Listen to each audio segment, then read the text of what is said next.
Hello and welcome. You're watching NewsX Deep Dive. I'm Uday Pratap Singh. Another threat looms over India's trade ties as US President Donald Trump has signaled fresh tariff warnings. Trump has said countries that continue trade with Iran could face tariffs of up to 25%. He posted this on his social media that the new duty would be effective immediately. Have a look on your screens to know what he posted. Now, without a trade deal with the US, Indian goods are already facing the highest US tariff rate of 50%. Apart from a 25% reciprocal duty, Trump slapped an additional 25% punitive levy on India over its continued purchase of Russian oil. A further 25% duty will take total tariffs on Indian imports to the US to 75%. Trump's latest tariff blow has the potential to disrupt some of the major global trade routes, including India's partnership with Iran. New Delhi and Tehran's trade relations, in fact, go way back. India's merchandise exports to Iran rose by 1.55% to $1.24 billion in 2024-25, while imports dipped by 29.32% to $441.83 million, according to government data. Let's in fact unpack which potential products could now be affected. Let's first start with India's exports to Iran. India exports many products to Iran, which includes rice, tea, coffee, spices, fruits, nuts, meat, cereals, pharmaceuticals, clothing, and accessories. India's top exports to Iran is rice. Iran is top basmati rice destination. India exported $468.10 million worth of basmati rice to Iran during April-November of 2025-26 fiscal, totaling 5.99 lakh tons. This rose to $756 million in financial year 26. The next on this list is tea, coffee, and spices. India exported $70 million worth of tea, coffee, and spices to Iran in fiscal 2024-25. Fruits and nuts come next. India sent $55.91 million worth of such items to Tehran in financial year 25.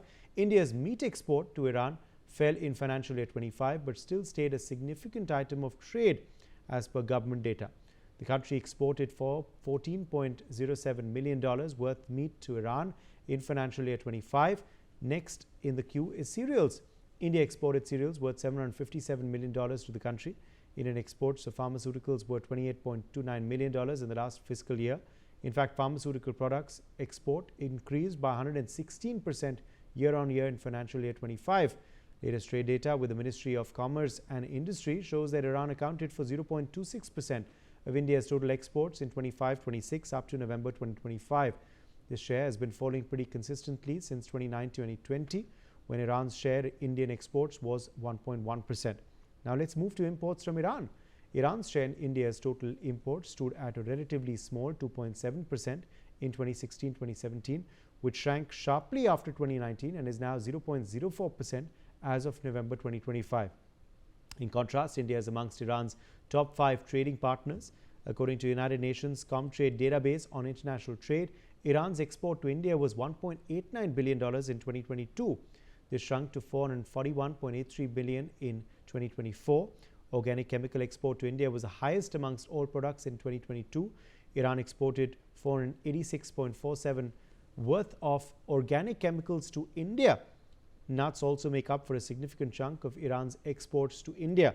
In 2022, Iran exported mineral fuels and oils worth $408.56 million. Iran used to be a relatively significant source of crude oil for India, accounting for nearly 7% of India's total crude oil imports in 2012-2013.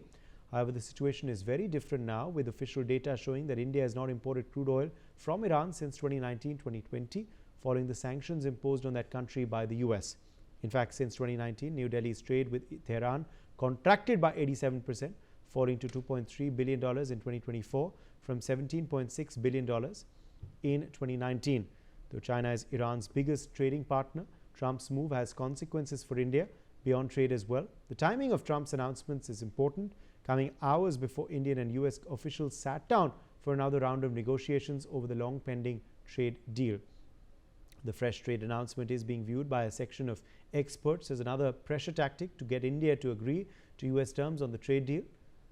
Ambassador Gauri Shankar Gupta, former diplomat, is joining us live. Ambassador Gupta, what do you believe the implications of this new tariff threat by the US could be? Yes, of course, there would be some damage to Indian exports, but our exports to Iran is only 1.25 billion US dollar. And given the current agitation in Iran, I don't think Iran is in a position to import and pay for them. Most of our exports are of rice, almost about 55%, and some of them are medicine and some chemicals, some food items, particularly tea, coffee, etc. So it's not going to be a major damage to Indian economy. And moreover, I was thinking that in the current turmoil, Iran is not in a position to import much of it and pay for it because the dollar has become very expensive for Iran and the payment system is very complicated. So India will not like to take payment in real, obviously, because real has lost all its value. So in terms of real damage to India, it would be very, very limited. And I have a feeling that finally the food items will be, exempted from this duty, from this trade thing, because obviously President Trump will not like people in Iran to go hungry without food. So obviously the rice exports and some of the exports of tea, etc., will be saved from the whole process. Also the pharmaceutical exports, which are also about, uh, you know, 5-6% of our total exports, that could also be escaped from this entire duty structure. But yes, there would be some damage, but this damage will be to all the countries. This is not specific to India. It would be more to countries like China and Russia and some other major exporters to Iran, and those particularly those who are importing oil also, like China is importing large quantity of oil from Iran, so they will be affected much more than we are. So we should not worry too much about this.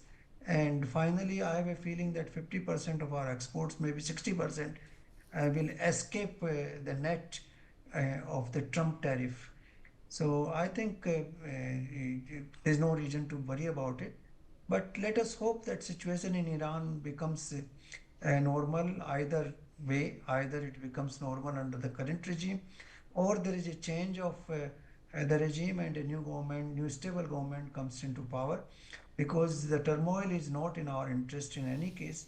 It is not in the interest of any country in the world, and particularly for us because we have very historic ties with Iran, and we have Chabahar, port, in which we have invested a lot of money, and we would like to Yes, continue with that investment and access the Central Asian region through Iran. absolutely. And looking So at this we new rely. development, though, what about the trade deal with the US? How close or how far are we from that?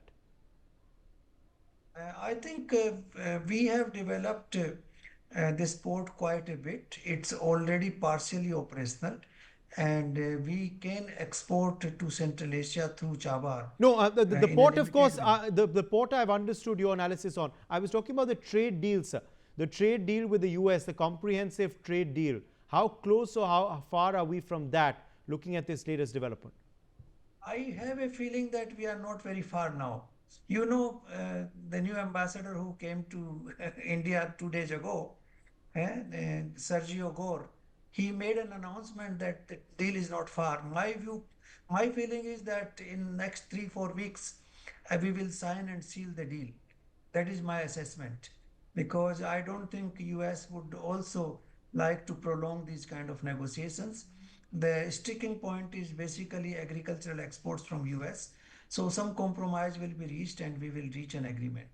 And that will also help us in reducing that 25% additional duty which our exporters on our exports, which is levied by the US. So I think that in my view in February the deal should come through, and if that happens, I think our problems will be partially resolved, not 100%, but partially, because we will have to, our exports will have to be, on some duty basis. Earlier, they were practically duty free. Now it could be, say, 19% or 15% or 10%.